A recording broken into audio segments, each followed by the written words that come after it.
Assalamualaikum warahmatullahi wabarakatuh. Selamat malam semuanya. Kami berasal dari RKS 2B Malam, berasal dari kelompok 6, ingin menjelaskan ATS PBL kami.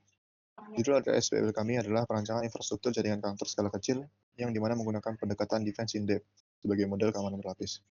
Adapun anggota dari kelompok kami, yang pertama ada Uzairi Hakimi, lalu ada Riki Hidayat, ada Moses Andika, Haikal Islami Pasha, dan juga Faris Nuzaki Sulaiman. Baik, saya akan jelaskan tentang proyek ini.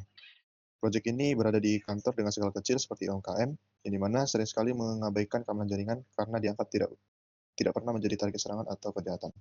Padahal, ancaman siber tidak memandang skala organisasi. Kebocoran data, akses tidak sah, dan malware tetap bisa terjadi.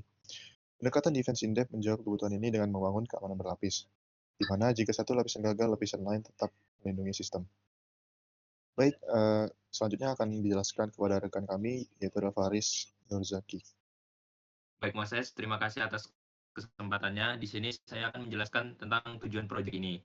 Dari proyek ini itu untuk merancang dan mengimplementasikan infrastruktur jaringan kantor skala kecil yang aman menggunakan pendekatan defense in depth dengan setiap lapisan dibangun dan dikelola berdasarkan mata kuliah yang relevan. Kemudian ada ruang lingkup. Proyek ini mencakup 4 lapisan utama, yaitu 1. Perancangan topologi dan segmentasi jaringan, 2. Konfigurasi dan pengelolaan server layanan, 3. Hardening endpoint berbasis Windows, dan 4. Proteksi data menggunakan enkripsi AES. Implementasi dilakukan secara virtual menggunakan VirtualBox atau VMware yang mensimulasikan lingkungan kantor yang nyata.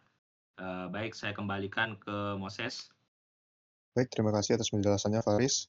Selanjutnya akan dijelaskan oleh Uzari Hakimi. Kepada Uzari Hakimi, disilakan. Terima kasih atas kesempatannya. Di sini saya bakal menjelaskan arsitektur sistem atau skema topologi jaringan kami. Di sini kami memakai router, switch, dan ada beberapa zona. Oke, untuk zona pertama yaitu ada zona perimeter yang berisi switch, firewall, routing, dan segmentasi VLAN. Untuk zona DMZ itu berisi web server, DNS server, dan honeypot. Nah, untuk internal LAN itu ada file server, DHCP, backup, audit security, dan admin monitoring. Untuk endpoint yaitu client, dan yang terakhir yaitu ada data enkripsi yang dimana berisi AS256, WPA23, sama TLS. Oke, saya kembalikan kepada Moses. Baik, terima kasih atas penjelasannya Uzairi Hakimi. Selanjutnya akan dijelaskan oleh Haikal Islami. Kepada Haikal, disilakan. Oke, baik. Terima kasih Moses. Jadi di sini saya akan menjelaskan tentang zona perimeter. Nah, zona perimeter ini merupakan lapisan keamanan yang paling depan dalam sebuah jaringan dan berfungsi sebagai gerbang utama antara internet dengan jaringan internal. Nah, zona ini tuh biasanya dipasang firewall untuk menyaring seluruh traffic yang masuk maupun keluar. Nah, proses penyaringan itu dilakukan menggunakan ACL dan NAT agar akses yang tidak diizinkan itu dapat diblokir. Nah, selain itu, perimeter itu juga dapat digunakan untuk monitoring jaringan, ya, seperti menggunakan tools seperti Wireshark. Nah, selanjutnya itu adalah zona DMZ. DMZ atau Demilitarized Zone adalah area khusus ya yang berada di antara jaringan internet dan jaringan internal LAN. Nah, jadi fungsi utama DMZ ini sebagai zona penyangga atau perlindungan tambahan untuk server yang diakses sama publik. Dengan adanya DMZ ini, jika server itu mengalami serangan dari attacker itu tidak dapat langsung masuk ke jaringan internal perusahaan ya. Jadi DMZ ini membantu untuk meningkatkan keamanan dengan memisahkan layanan publik dan sistem utama yang lebih sensitif. Saya kembalikan kepada Moses. Baik, terima kasih atas penjelasannya Haikal Islami. Selanjutnya akan dijelaskan kepada Riki Hidayat. Kepada Riki Hidayat, disilakan. Oke, terima kasih Bung Moses. Kita masuk ke layar ketiga, itu ada internal network LAN. Ini merupakan zona komputer para staff serta server internal pada komputer atau pada topologi ini.